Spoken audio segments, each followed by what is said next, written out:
ধুতৰালি। এই ঐতিহাসিক ধুতৰালি যি কমাৰগাঁৱৰ পৰা গোলাঘাট সংযোগী পথটোৰ একাংশ ইতিমধ্যে স্থবিৰ হৈ পৰিছে কাম কাজ। আৰু মই উপস্থিত আছোঁ খুমটাইৰ আধাৰ সত্ৰত। এই আধাৰ সত্ৰৰ এটা অংশ, ধুতৰালিৰ এটা অংশ ইতিমধ্যে নিৰ্মাণৰ কাম ইয়াতে স্তব্ধ হৈ পৰিছে। বিশেষভাৱে এঘৰ মানুহৰ যি ৰাস্তা নিৰ্মাণৰ কাৰণে, ৰাস্তা বহলীকৰণৰ কাৰণে যি তেওঁলোকে লাভ কৰা পুঁজি, সেই পুঁজি আবণ্টন নোহোৱাৰ কাৰণে সেই নিৰ্দিষ্ট মানুহঘৰ ইয়াৰ পৰা তেওঁলোক স্থানান্তৰিত হ'ব পৰা নাই, যাৰ বাবে এই উন্নয়নৰ কাম, ধুতৰালিৰ নিৰ্মাণৰ কাম স্তব্ধ হৈ পৰিছে। মই সমগ্ৰ দৃশ্য মোৰ কেমেৰা সহযোগী আমিৰক মই দেখুৱাবলৈ অনুৰোধ জনাইছোঁ যে এই যি ঘৰ মানুহ আছে সেই মানুহঘৰৰ বাবেই তেওঁলোকৰ যি পুঁজিৰ আবণ্টন নোহোৱাৰ বাবেই হয়তো তেওঁলোকৰ যি ঘৰৰ তেওঁলোকে স্থানান্তৰিত হ'ব পৰা নাই, আৰু যাৰ বাবে নিৰ্মাণৰ কাম স্থবিৰ হৈ পৰিছে। মই দেখুৱাইছোঁ যে এই ধুতৰালিৰ ইয়াত যিহেতু নিৰ্মাণৰ কাম যেতিয়া স্থবিৰ হৈ পৰাৰ লগে লগে ইয়াত বিশেষকৈ পথচাৰীসকল ব্যাপক অসুবিধাৰ সন্মুখীন হৈছে।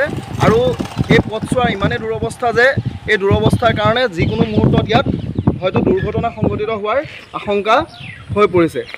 মই কেইজনমান স্থানীয় ব্যক্তি আছে, মই তেওঁলোকৰ ওচৰলৈ যাম। মই প্ৰথমে আপোনাৰ পৰা জানিবলৈ চেষ্টা কৰিম যে এই কি কাৰণত ইয়াত এই পথছোৱা নিৰ্মাণৰ কাম স্থবিৰ হৈ পৰিছে, কিহৰ বাবে ইয়াত এই সমস্যাটো দেখা দিছে? হয়, ইয়াত আপোনাৰ দেখিব পাৰিছে এঘৰ মানুহৰ যি আপোনালোকৰ ক্ষতিপূৰণ আজিলৈকে চৰকাৰে তেওঁলোকৰ বা বিভাগৰ কৰ্তৃপক্ষ তেওঁলোকক দিয়াব পৰা নাই। গতিকে এই ৰাস্তাটো স্থগিত হৈ ৰৈছে।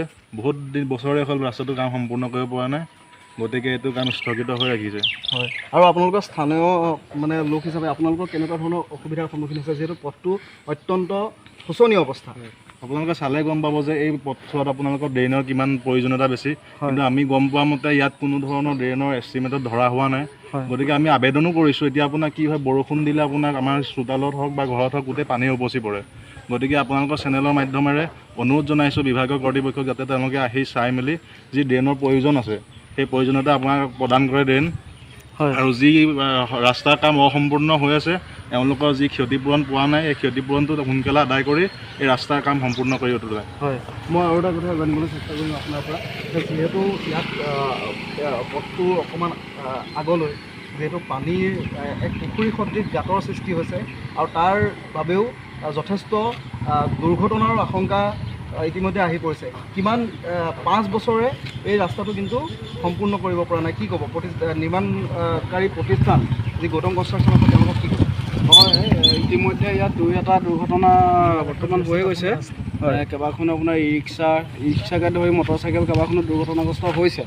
আৰু গতিকে আমি বিভাগীয় কৰ্তৃপক্ষক জনোৱা হৈছে, আমি কাগজ মতেও জনোৱা হৈছে যে ইয়াত 2 চাইডে আমাৰ পকী যি ড্ৰেইন, এই ড্ৰেইন আমাৰ ইয়াত দিব লাগে।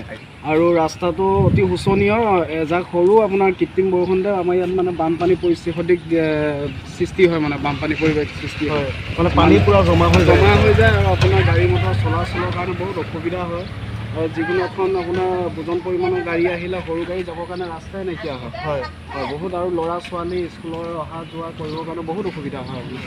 সেইটো কাৰণে আমি বিভাগীয় কৰ্তৃপক্ষক আহ্বান জনাইছোঁ, যি যেনেকৈ ব্যৱস্থা কৰে এই ঘৰৰ মালিকক ক্ষতিপূৰ্ণ সম্পূৰ্ণ আদায় কৰি আমাৰ এই ৰাস্তাখন যাতে সোনকালে বনাই দিয়ে। হয়, মই যি গৃহস্থ আছে মই তেখেতৰ ওচৰলৈ যাম, যিহেতু তেখেতৰ ইয়াত মই অকণমান আগলৈ আহিবলৈ যত্ন কৰিম যে আপোনালোকৰ যি ইয়াত ধুতৰালি নিৰ্মাণ চলি আছে, কিন্তু আপোনালোকৰ যি ঘৰটো স্থানান্তৰিত কৰিব পৰা নাই, আপোনালোকে ক্ষতিপূৰণ লাভ কৰা নাই, কি কৈছে বিভাগীয় তেওঁলোকৰ কৰ্তৃপক্ষ যোগাযোগ কৰিছে নে আপোনালোকৰ লগত? যোগাযোগ আমাৰ প্ৰথম লিষ্টত আহিছিলে 20,90,000। হয়, আপুনি ছাৰ্ভে কৰিলে, ছাৰ্ভে কৰোঁতে আকৌ কাগজ পত্ৰ দিলোঁ।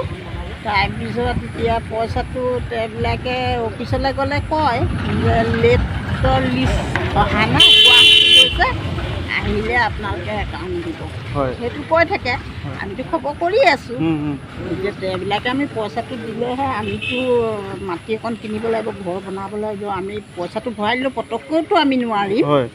সময় লাগিব সময় লাগিব কাৰণ মাটিডোখৰ কোনো থৈ দিয়া নাই নহয় হয় বিচাৰি ল'ব লাগিব আপোনালোকৰ অতিৰিক্ত মাটি নাই নাই আৰু আমাৰ এইটো ঘৰটো গোটেই যাব হয় আৰু আপোনালোকে কিমান কিমান পৰিমাণৰ ক্ষতিপূৰণ লাভ কৰিব যদি ক্ষতিপূৰণ দিয়ে ক্ষতিপূৰণ মানে এইবিলাকে ক'লে যে নেক্সটৰ ছাৰ্ভেত ক'লে যে আপোনালোকে পকা ঘৰ লাইনে ভৰাই দিছোঁ আগতকৈ পইচাটো বেছি পাব এতিয়া কিমান এতিয়া তেওঁবিলাকে আহে যেনিবা কাম কৰা মানুহে কয় আপোনালোকৰ পইচা ইমানটো আহিছে হেৰি মোবাইলত দেখায় 18 লাখ কিমান দেই মইতো অফিচত নাযাওঁ আমাৰ মতা মানুহবিলাক যায় এনেকৈ বুলি কয় তাৰপিছত এতিয়া পইচাটো বোলে গুৱাহাটী গৈছে কাগজ পত্ৰ লিষ্টত এতিয়া আহিলে এখন দিব সেইটো বুলি কৈ থাকে হয় আপোনালোকে সোনকালে এইটো যাতে কাম সমাধান হয় তাৰ বাবে আশা কৰিছে হয় আশা কৰিছোঁ আৰু এতিয়াতো বাৰিষাও হ'ল আমাক যথেষ্ট সময় অসুবিধা লাগিব হৈছে হয় আৰু আমাক সময় লাগিব এতিয়া বাৰিষা আমি ক'ত কেনেকৈ কি কৰিম হয়